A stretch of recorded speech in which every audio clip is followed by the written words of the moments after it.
Good morning. Today's lesson comes from Isaiah 55, 8 and 9. For my thoughts are not your thoughts, neither are your ways my ways, saith the Lord. For as the heavens are higher than the earth, so are my ways higher than yours, and my thoughts than your thoughts.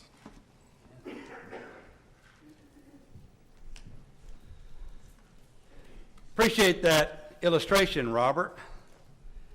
I couldn't help but think of many scenes at my own home with my own daughter and the number of times my hand was slapped because I would reach for a French fry. I hope you were listening, Lydia. Brother Steve, it's good to see you with us this morning. Certainly our hearts, prayers, and sympathies are with you and your lovely wife in a very tragic time. Of course, he lost his mother-in-law, and I suppose you'll be going today or Thursday. Well, so certainly want to be praying for you and yours at this time. So Donald Trump tweets something, and you can turn on the news and you're going to get radically different version depending on what news outlet you're listening to. Kind of reminds me of, the old saying, I've got my side of the story, and you've got your side of the story, and then there's the truth. So Donald Trump tweets something, and you can turn on CNN, and they're just, oh! And you turn on Fox News, and they're like singing his praises.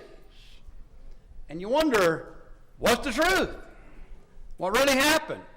I don't do tweets, so I wouldn't know. I have to listen to what others tell me was actually tweeted on a given occasion. Isn't it amazing, though, how people from different perspectives can see the same thing so radically different? It's like we're looking at the same set of facts, but we're drawing radically different conclusions. This is particularly troublesome when it comes to spiritual matters, and we're trying to determine the way God sees things versus the way we see things. Our perspective, as we were saying in the first service today, is often skewed by a number of things. I can't help but think about a very sad situation in the time of Jeremiah the prophet.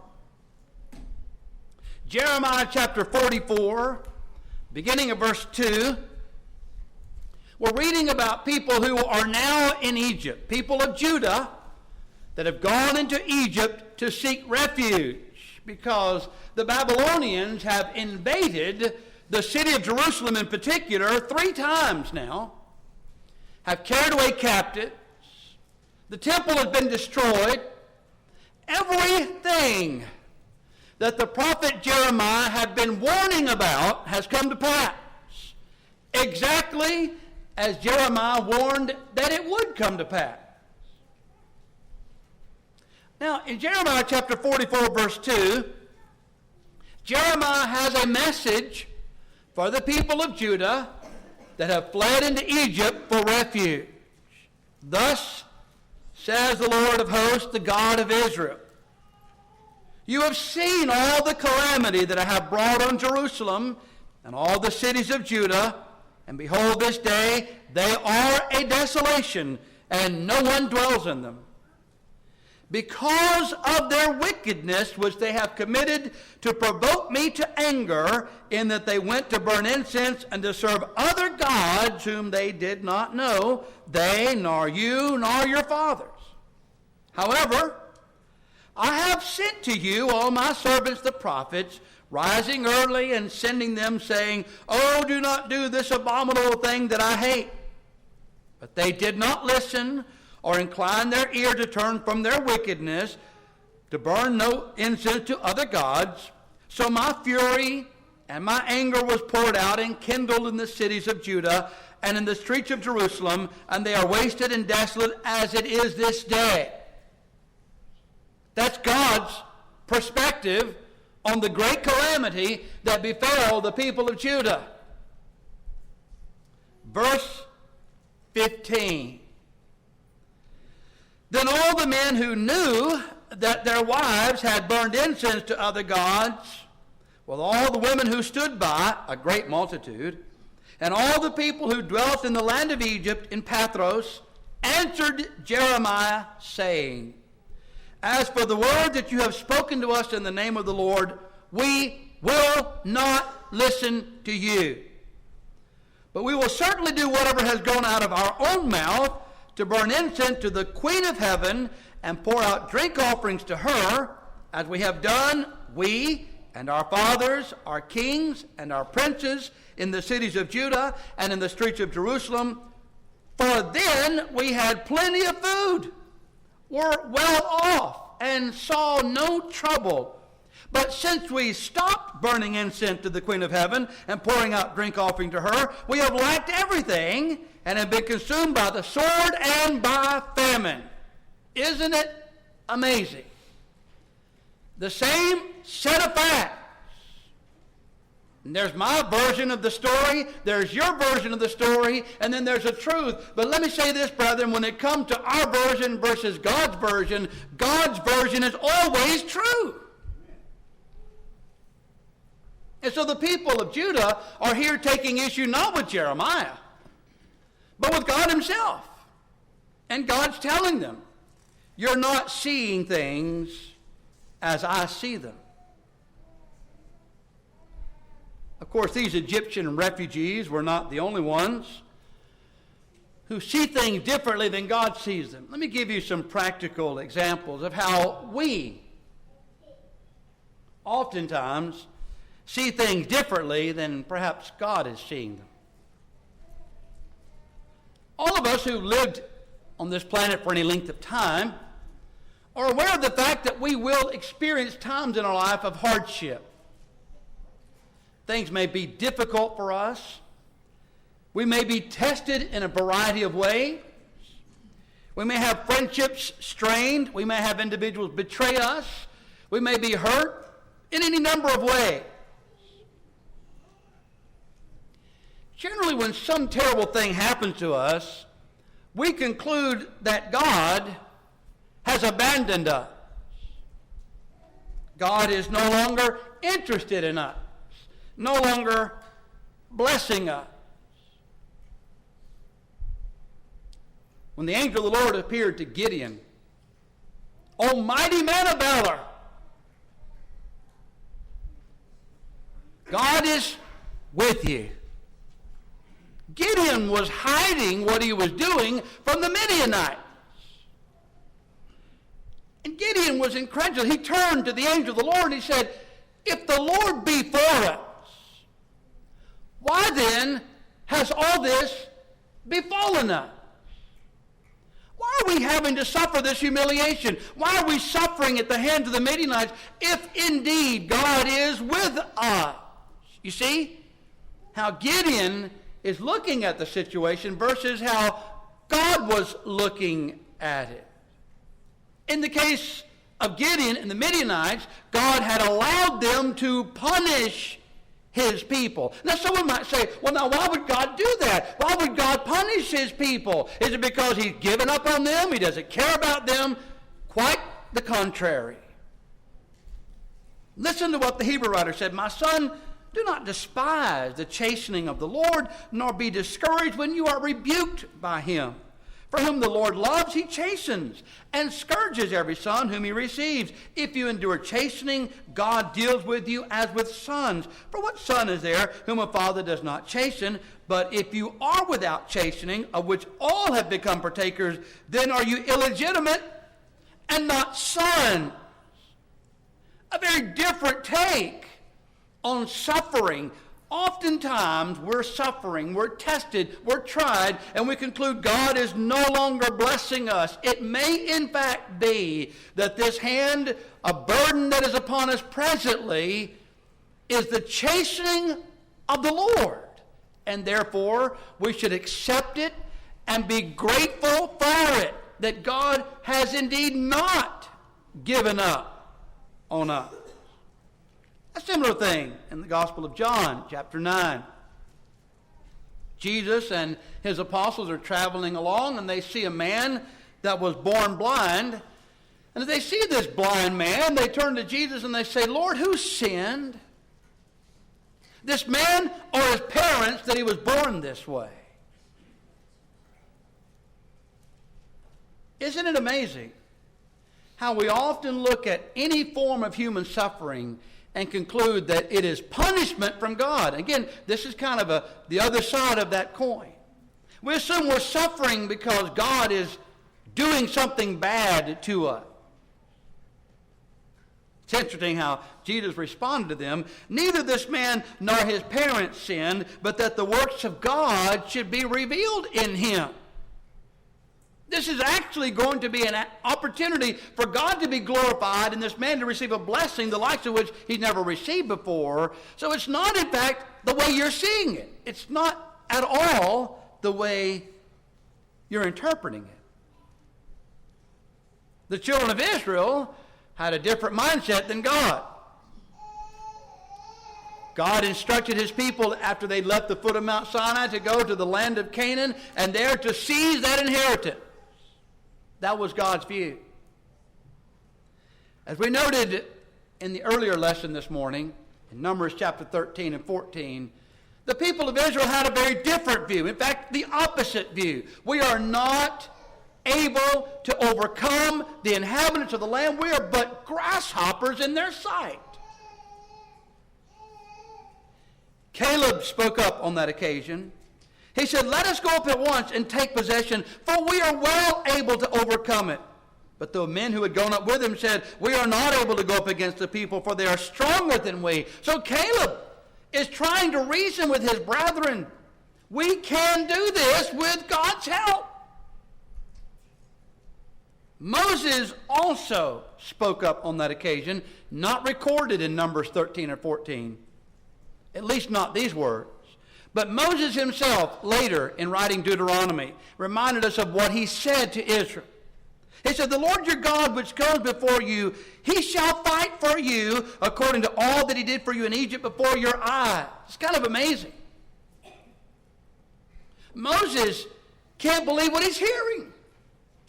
These 10 spies have come back and said, "We just can't do anything about this particular situation. These are fortified cities, these are big people, etc." And Moses is like, "Have you forgotten everything God did for us in bringing us out of Egypt? How God has delivered us with a mighty outstretched arm?" Moses was reasoning with them. Joshua was reasoning with them. Caleb was reasoning with them, but they would not listen. There's my story. There's your story. And then there's the truth. They lost faith in God, and they all died as a consequence. Jesus says to us today, "Go into all the world and preach the gospel to every creature." How do we respond to those marching orders? That's too big an order. It can't be done. I want you to consider this. Before airplanes, before the internet, before radio and television, before the post office, 12 uneducated men, for the most part, were able to take the gospel of Christ to a lost and dying and decadent world and turn it upside down, or we might say right side up, with the power of the gospel. Now, how did they do that?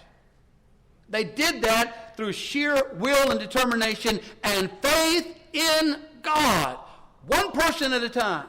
Brethren, we need to change our mindset. God says, "Go into all the world." We say we can't do that. God would not tell us to do something that we are not capable of doing.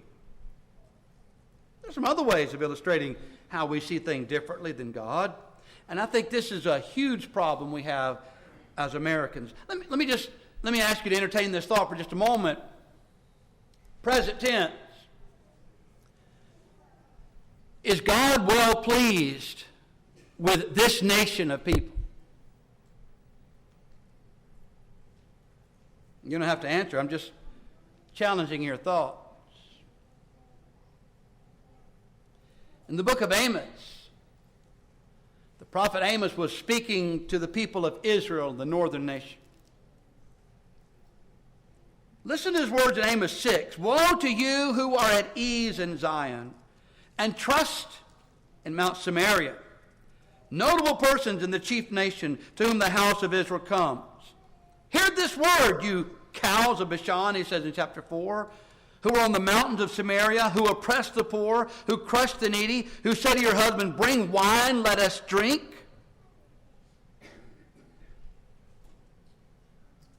The people of Israel under the reign of Jeroboam II felt very confident that God was with them, that God was blessing them, and they had to gauge God's blessing a vibrant, booming economy.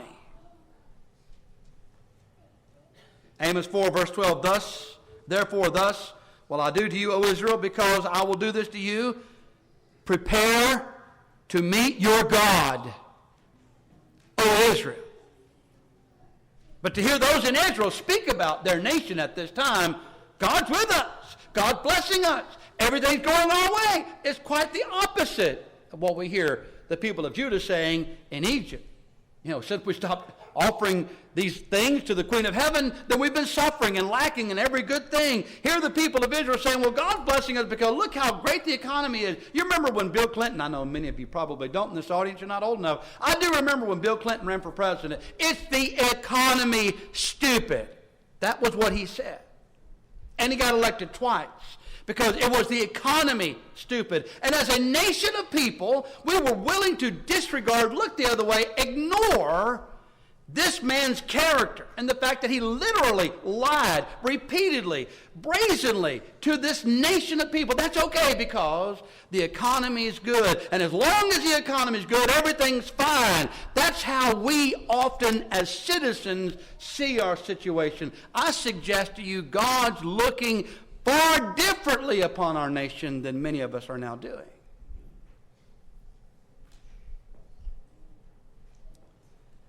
Malachi, the 3rd chapter.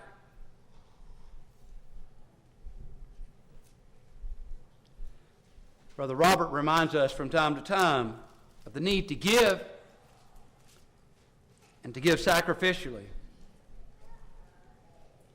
And we hear preachers talk about giving and the need to give. And I think we almost instinctively recoil at that. We don't want to hear that. It's not a popular message. I know a lot of my preaching brethren will joke about preaching. You want to have one of those moving sermons, well then preach on giving. And you'll be moving pretty soon. It's unfortunate that we tend to respond to such things this way. Well, we tend to look at it this way. I've only got X number of dollars. I've got my budget set this way. And I've got to be real careful how I spend my money because if I give too much of it to the church, they're just going to waste it anyway.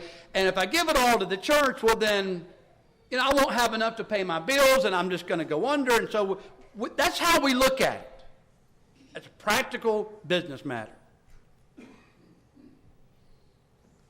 Prophet Malachi, speaking for God, puts a very different perspective on it. He asks, will a man rob God? Yet you have robbed me. But you say, in what way have we robbed you? In tithes and offerings. You are cursed with a curse, for you have robbed me, even this whole nation. I'm sure if you were to go back in time to the people of Malachi's day, why are you not bringing your tithes and your offerings? They probably sat down at the kitchen table and they came up with a business decision. We can't give as we're told to give, because if we give as we're told to give, we won't be able to pay the dish bill or whatever.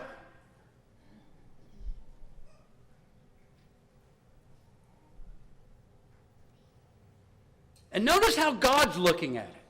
You're robbing me, and because you're robbing me, I'm cursing you. But then notice what God said. Bring all the tithes into the storehouse, that there may be food in my house, and try me now in this. God's literally saying, put me to the test. Test me in this matter. if I will not open for you the windows of heaven and pour out for you such blessing that there will not be room enough to receive it. This is counterintuitive. This is not how we think. That's the point I'm trying to make. God's thoughts are not our thoughts. His ways are not our ways. The way we see things is very different than the way God sees things. There's my story, your story, and then there's the truth. And in this case, God's story, if you will, is the truth. Who are we giving to anyway? Are we giving to the preacher? Are we giving to the elders? Are we giving to the church generally? In 2 Corinthians chapter 8, Paul said, "Brethren, we make known to you the grace of God bestowed on the churches of Macedonia, that in a great trial of affliction, the abundance of their joy and their deep poverty abounded in the riches of their liberality."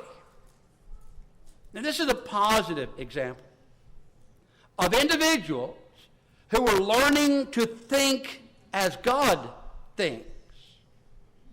And because they're thinking as God thinks, joy is associated with their lives.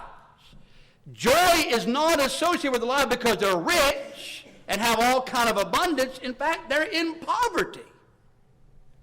But even though they're in poverty, they're finding the ability to have joy in their... Why? Because they're thinking as God thinks. For I bear witness that according to their ability, yes, and beyond their ability, they were freely willing, imploring us with much urgency that we would receive the gift and the fellowship of the ministering to the saints. And not only as we had hoped, but they first gave themselves to the Lord and then to us by the will of God. Ask the Macedonians, who are you giving to? Answer, God. Who's going to bless me?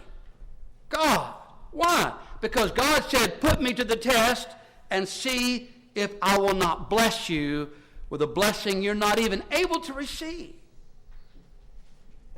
We see things very differently than God sees them. Many people, upon visiting our services, will inquire, where's the piano? Where's your choir? Where are the other instruments of music? Why do you not have what all the other churches have? Well, that's a good question. Jesus, speaking to the woman at the well in John chapter 4, verse 24, said, God is spirit, and they that worship him must worship him in spirit and in truth.